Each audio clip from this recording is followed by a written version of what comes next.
Today we have a special guest, Utsa. She is the final student and she just got placement in the Uber in the final year itself. On-campus placement, I think. Yeah. So tell us about placement procedure of Uber.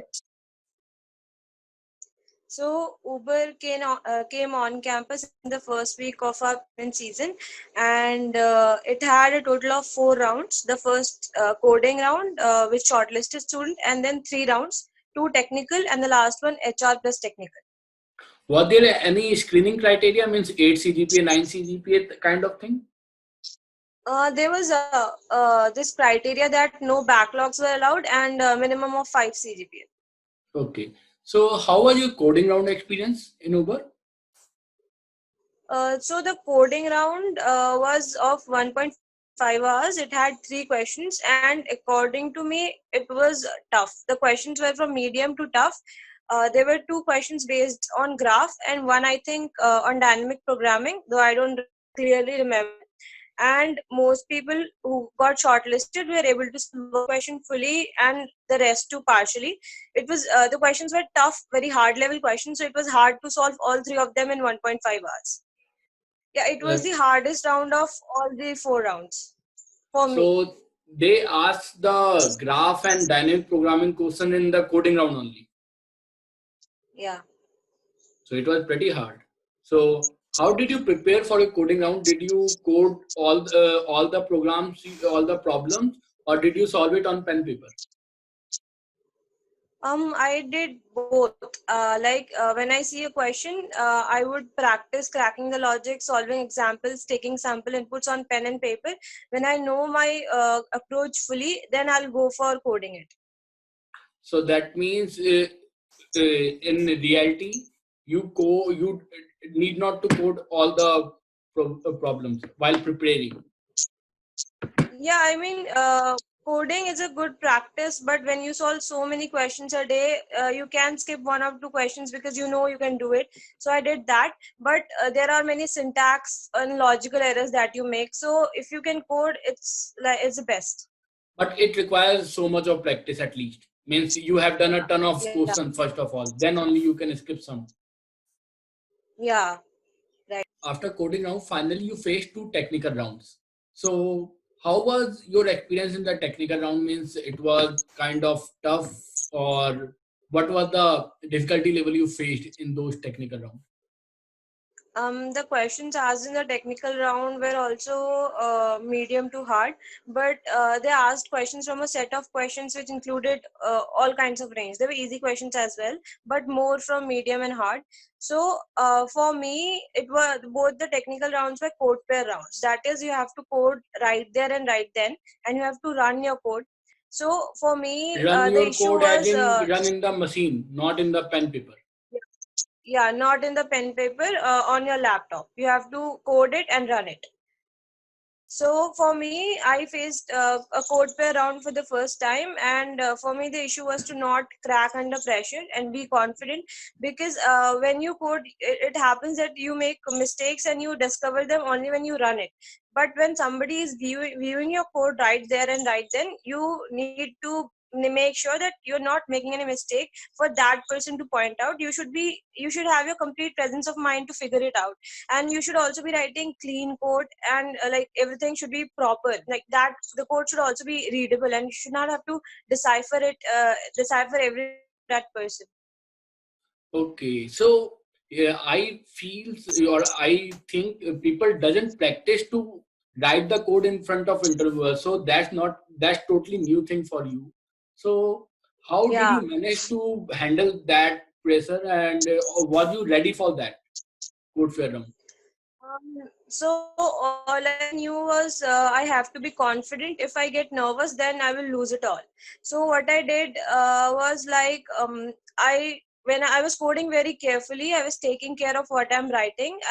From everything like naming your variables to maybe writing comments, I was taking care of it. Before moving to code, I tried to crack the logic and explain it to the interviewer on pen and paper. And then while I was coding, I was also putting out my thought process out there, what I was thinking and why I was doing that. And I tried to explain every line or everything, like every loop which I used, and how is it going to work and everything. So in this way of discussion, you also got some input from the interviewer. So it would make it little bit easier, or thought process means you got the new idea on those questions also. Yeah, he helped, as well as he also presented me with edge cases or questioned me on my approach. So he was also like, your interview might also test you on your logic, but if you're stuck, then yeah, he may also help. It means it's good to talk to him, because you Yeah. only find out some of your test cases which might not run or run, or some new idea of other person. Yeah, communication is very necessary. So did they expecting fully functional code, or just they are looking for the approach? No, they expected a fully functional code. You have to write the whole code from the first line to the last, and you have to run it, and also run it on different edge cases and sample cases. That means they are expecting a lot. So how did you manage to solve it? What was the length of the interview? 40 to 45 minutes. In 40 to 45 minutes. That means the standard was pretty high. Even Uber is like dream company, but standard is pretty high. I think Amazon but is not that kind of interview taking. No, I think Google also follows the same approach. I think Amazon also follows most of the companies, because nowadays what interviews are virtual, so most of the interviews are going this way only. Okay. After facing these two technical rounds, finally you face the final round, which you already mentioned. It was the combination of HR plus technical. So how it Yeah. is different from both technical round, and it also taking some technical questions also. The last round was my interviewer in my last round was very nice person. I mean, I did not face much pressure. It was more of a discussion and less of an interview.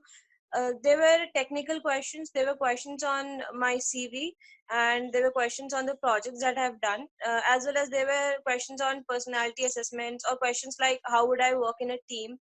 Then he also, there was a length of discussion on my project. He wanted to get to know about a project that I have done for myself, and not any internship project or for any other company, or say for any course.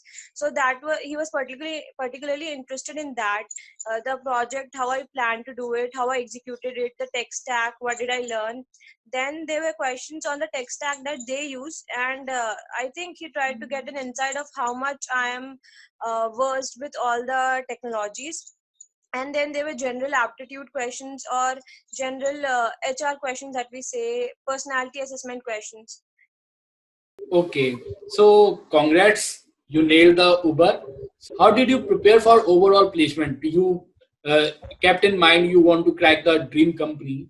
So what does it takes for a candidate to crack the dream company like Uber or something like that? So I started practicing coding from my second semester as well. And after my internship was over, and when I started preparing for placements, I moved to I started revising what I had done for my internship, as well as I moved to more medium to hard level questions, and also started timing myself, because time is very important. In a 40 minutes interview, you need to crack the logic, present your approach to the interviewer, see if you missed something, and then could have done it as well. So that was one challenge which I faced. I started timing it. Then I started attending different competitions to see where I stand. And yeah, moving to more advanced topics of data structures as well. So you started the coding and data structure in the second sem itself. Yeah. So the internship companies come in the fifth semester, I think, fourth or fifth semester. So most of the students are not ready at that time. So what should they do? Because they mostly people start preparing at the time of the placement only. They don't prepare for the internship. So internship के लिए I started preparing from second semester, I think. So what most people prepare for internship, like most people give their all for preparation of an internship, because once you secure an internship at a good place, you can easily get an PPO, and then you won't have to much worry about your placements. So I've seen most people preparing rigorously for the internship and then revising the same thing when they come to their placements. So I did prepare for my internship from second semester, but the procedure which I used for my placement preparation, I used the same procedure for my internship. For my internship, I used more of Geeks for Geeks, and for my placement, I used more of Lead Code. I moved to much harder level questions while preparing for placements, and started preparing medium and hard level questions. Please provide some tips to young students who are preparing for the placement, as well as suggest them when should they start preparing for the internship as well. Should they take internship very seriously? Because with the internship, they have a chance to get the PPO. So I think if you have figured out that you're going to go for a placements, get a job, then you should not wait for your fourth semester or your internships to come to start coding. You should start right ahead. If you're not interested in competitive, you can at least go for development projects or contribute to open source, which is also a good thing, which will build your CV. So I think that one thing, you should not wait for your internships to arrive, because if you're going to stay in this field, you will need all these coding skills, the problem solving skills in the long run as well. So if you're not interested, you should at least put in some efforts to develop that interest. The second thing is, the problem I faced was that I did not have a peer group, that they say the coding culture. So I did not have an immediate group of friends or peer group to which I would connect and discuss questions, or we discuss what we did and what we missed, or attend coding competitions together, which I felt was a bit of a lag for me, because I had to push myself. I had to gather self motivation. If you have a group of people with whom you code, it gives you a lot of push. It gives you a lot of motivation. You get a lot of perspective on a single question, and it helps you in the long run. Also, it makes it very fun to do it with everyone, and also brings out your competitive edge. So I'd suggest, if you're coding on your own and you think a peer group would benefit you, then do seek out a group. I've seen on social media people asking for people to connect with them, and then that they'd start coding. So I've seen strangers coming together and coding together. So it is all fun. So to get a peer group, if you think it will benefit you, which I think it will do. So, and also one thing, that practice is a must. You must set a goal, like a plan. Say you're going to do array for 3 weeks, and then you divide accordingly how many easy, hard, or medium questions you'll do. You cover all the standard questions. Or daily goals, like you'll solve 20 questions a day, 10 questions a day, or accordingly. That planning is very necessary to have short term and long term aims. It has helped me, and I've seen a lot of other people doing the same. So that. Many students start preparing in the final semester, in the sixth semester or seventh semester itself. At that time, very they are very confused. Should they go for the projects or should they go for the coding? What suggestion can you give to them? What in my experience, what I have seen is, you first need to crack the coding rounds to reach the interviewer, and most of the companies have harder coding rounds, and your interview might be easy. I mean, for me, I think, and for people, I've seen that for people face more problems in getting through the coding round than getting through the interviews. And you can keep building your CV, but if you are not able to crack the coding round first, you won't even get a chance. So I would definitely say that you should divide your time accordingly. First, get practice all DS and algorithm questions, get a little bit good in coding, pick up a pace, and then you can go for developing your CV, building your resume, making projects. Even if they crack the coding round somehow, there are 3 or 4 rounds of the interview, and in all the round they won't ask the project itself. They will ask the DS algo Yeah. anyhow. If you are a computer engineer, you must be a coder as well. Otherwise, it won't justify your degree. Yeah. Coding is a Okay. must. Coding is must. It's a means every student need to prepare for it from the as soon as it possible, because right now even the school students are doing the coding. So how Yeah. can they skip? So it's not even feasible right now. So thank you, sir. Thank you very much, and I wish you all the best for your future in Uber.